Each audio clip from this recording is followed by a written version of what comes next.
Indian history को pre history, proto history और history में डिवाइड किया गया है। हिस्ट्री मतलब क्या है? हिस्ट्री मतलब पास्ट को स्टडी करना। Study of past is history. अगर हिस्ट्री मतलब पास्ट को स्टडी करना होता है, देन प्री हिस्ट्री क्या है? प्री हिस्ट्री मतलब कुछ इवेंट्स किसी टाइम पीरियड में अकर हुआ है और ये इस टाइम पीरियड के बारे में हमें इंफॉर्मेशन मिल रहा है आर्कियोलॉजिकल एक्सकवेशन से, पर किसी रिटन सोर्स से नहीं मिल रही है।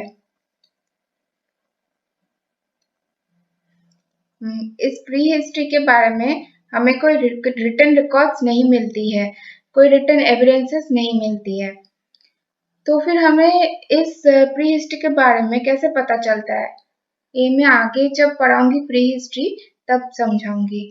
पहले प्रोटो हिस्ट्री समझ लेते हैं।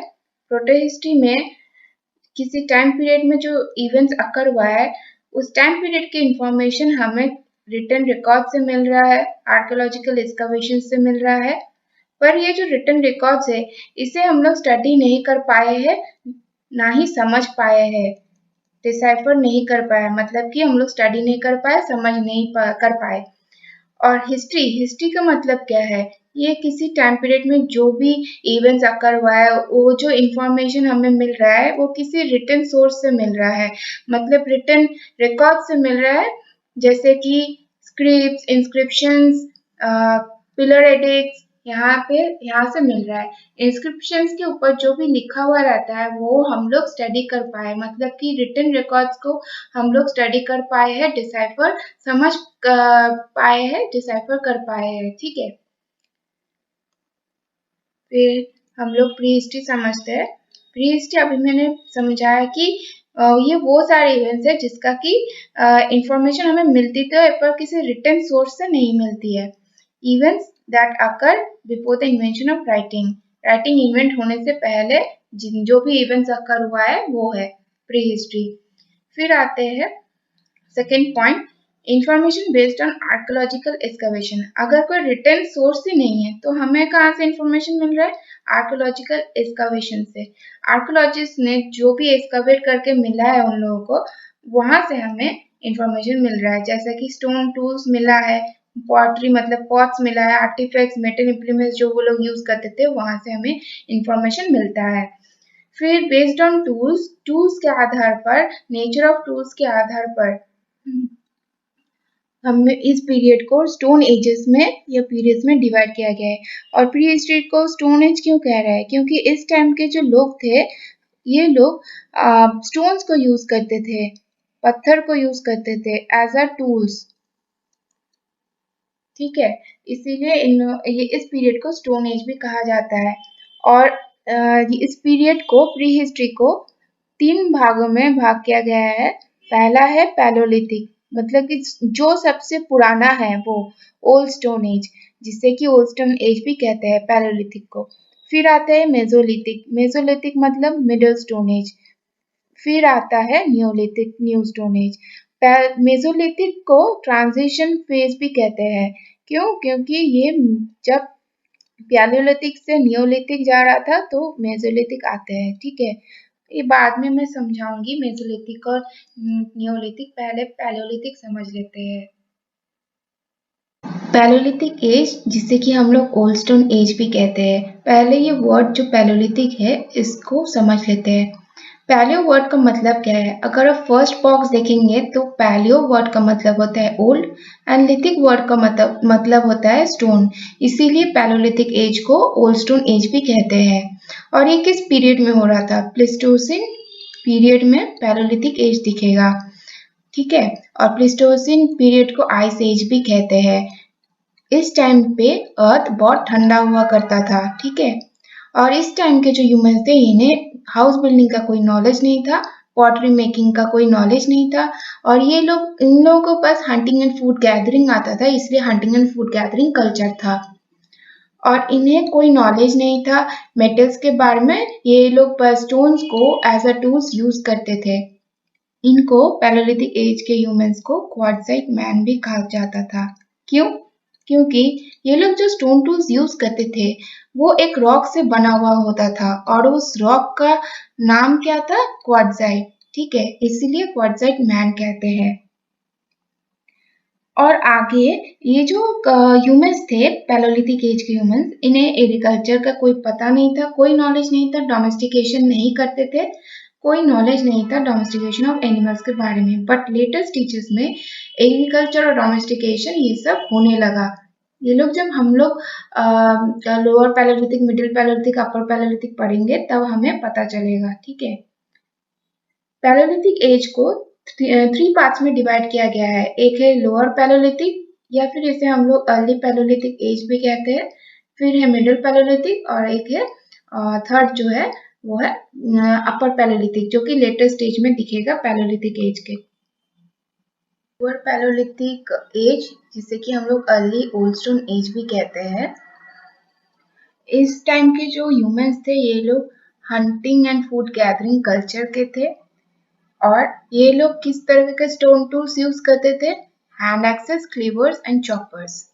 अच्छा, हैंड एक्सेस से देखिए, जो एक्सेस है उसमें एक हैंडल फिक्स किया हुआ रहता है और ये जो ये हैवी होता है ना, ये जो यूज करते हैं काटने के लिए, और यहाँ पे एक हैंडल लगा हुआ रहता है।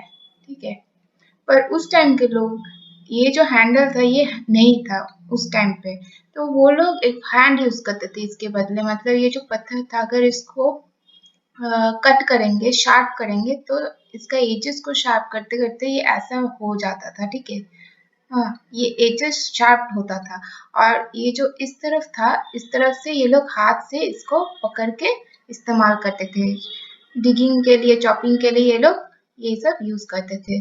तो स्टोन टूल्स क्या क्या यूज करते थे ये लोग? हैंड एक्सेस, क्लीवर्स और चॉपर्स। ठीक है, और सबसे अर्लीस्ट जो लोअर पैलोलिथिक साइट है वो कहाँ पे मिला है? वो मिला है बोरी, महाराष्ट्र में। ठीक है, बोरी, महाराष्ट्र। और यहाँ पे एग्रीकल्चर के बारे में इन लोगों को नहीं पता था और ना ही कोई सेटल लाइफ था, सेटल लाइफ भी नहीं था। ठीक है, ये लोग रॉक्स एंड केव शेल्टर्स में रहते थे। रॉक्स एंड केव शेल्टर्स में ये लोग रहते थे।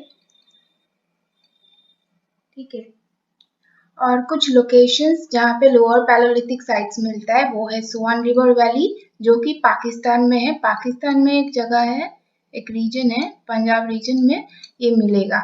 ठीक है, और पहलगाम जो कि कश्मीर में है वहाँ पे भी मिलेगा। बेलन वैली उत्तर प्रदेश, भीमबेटका आदमगढ़ मध्य प्रदेश में, दिदवाना राजस्थान और अतिरम पक्कम तमिलनाडु में आपको लोअर पैलोलिथिक साइट मिलेगा। और जो सबसे इम्पोर्टेंट है तो ये जो भीमबेटका, फिर आपको ये जो अतिरम पक्कम, ये सब इम्पोर्टेंट लोअर पैलोलिथिक साइट्स है। फिर आ जाते हैं यहाँ पे जो स्टोन टूल्स यूज होता था वो बहुत ही रफ होता था, हैवी होता था, एकदम जो फाइन शेप नहीं दिया जाता था इसको, बहुत अनपॉलिश्ड फॉर्म में रहता था। ठीक है, बस थोड़ा सा इधर उधर एजेस को शार्प कर लेते थे ताकि वो लोग यूज कर पाए, अदरवाइज बहुत हैवी एंड रफ होता था stone tools. Lower paleolithic age के बाद मिडिल पैलोलिथिक एज पढ़ेंगे। इस टाइम के जो लोग थे वो लोग फ्लेक टूल्स यूज करते थे। अब आप सोच रहे होंगे कि फ्लेक टूल्स होता क्या है? ये जो बड़ा सा पत्थर है अगर इसको तोड़ेंगे तो आपको एक इस पत्थर का आपको कुछ पीसेस मिलेगा। ठीक है, जो पीसेस मिलेगा उनमें से जो शार्प एज होता है जो पीसेस का वो हो जाता है फ्लेक्स, और जो आपको ऐसा गोल सा थोड़ा सा मिल रहा है ये हो जाता है कोर। ठीक है, ये फ्लेक्स जो होता है इसे हम लोग उस टाइम के लोग यूज करते थे as pointers, scrapers, borers, blades, ये सारे के सारे फ्लेक टूल्स है। ठीक है, तो ये जो स्टोन से जो स्टोन तोड़कर जो मिल रहा है इनको, ये हो जाता है फ्लेक टूल्स।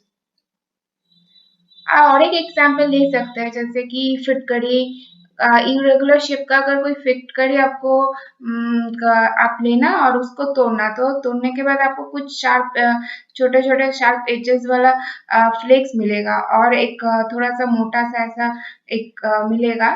तो जो शार्प एजेस आपको मिल रहा है, शार्प जो फिटकरी मिल रहा है छोटा छोटा, वो हो जाता है आपका फ्लेक्स, और जो ऐसा मोटा सा पार्ट मिल रहा है वो हो जाता है कोर।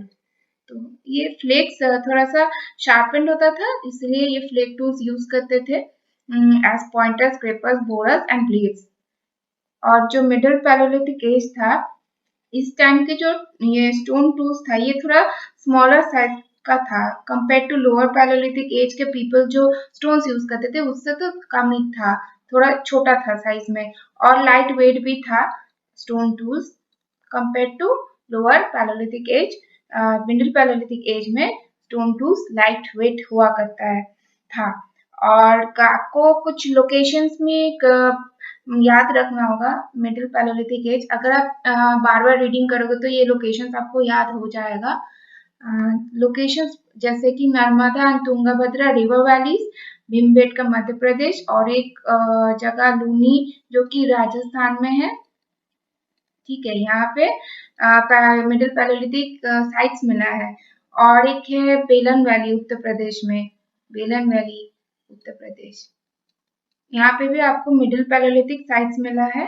और भीमबेटका तो मैंने कह दिया कि ये मध्य प्रदेश में है, इम्पोर्टेंट साइट है, इसको याद रखना है। और तुंगभद्रा रिवर वैलीज वहाँ पे भी आपको मिलेगा middle पैलेयोलिथिक sites. Middle palaeolithic age के humans hunting and food gathering culture के थे, इन्हें हंटिंग एंड फूड गैदरिंग आता था, फूड गैदरिंग, बट इन्हें एग्रीकल्चर का कोई नॉलेज नहीं था, एग्रीकल्चर नॉलेज नहीं था। ठीक है, और डोमेस्टिकेशन ये लोग किए थे किसका, डॉग्स का, just to protect themselves. Middle palaeolithic age के बाद अपर पैलेयोलिथिक एज आता है, और इस टाइम के जो ह्यूमंस थे वो होमोसेपियंस थे। ठीक है, मॉडर्न ह्यूमन को होमोसेपियंस सेपियंस कहते हैं। तो इनसे पहले मॉडर्न मैन से पहले होमोसेपियंस से पहले होमोसेपियंस था। मॉडर्न मैन को होमो सेपियंस कहते हैं, और ये होमोसेपियंस से पहले होमोसेपियंस था। और जो अपर पैलेयोलिथिक के ह्यूमंस थे वो लोग फ्लिंट टूल्स यूज करते थे। जो फ्लिंट टूल्स मतलब कि वो फ्लेक टूल्स से भी ज्यादा एडवांस टूल्स था। फ्लिंट टूल्स ज्यादा शार्पन था फ्लेक टूल्स से।